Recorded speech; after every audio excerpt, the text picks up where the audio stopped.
A good wire cheese slicer offers the ability to change slice thicknesses with a tilt of the wrist, but wires do loosen over time. We wanted to make a wire cheese slicer that had replaceable wires. Slicing cheese just got easier with the OXO Good Grips wire cheese slicer with replaceable wires. The stainless steel wire is easy to load and is tightened into place with the convenient tensioning wheel. The tensioning wheel can also be used to tighten wires that loosen over time. The sturdy, die-cast zinc construction and the soft, comfortable handle allow you to easily pull the wire through medium and hard cheeses.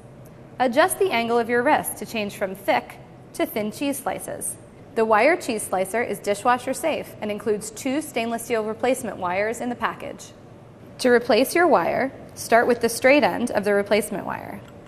Feed it into the side of the wire cheese slicer and roll the tensioning wheel toward you until most of it is in.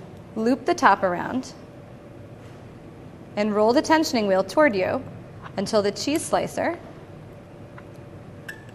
is nice and taut. Here's a good tip. The wire cheese slicer is ideal for firm cheeses like cheddar and Gouda, or semi-soft cheeses like Havarti and Munster.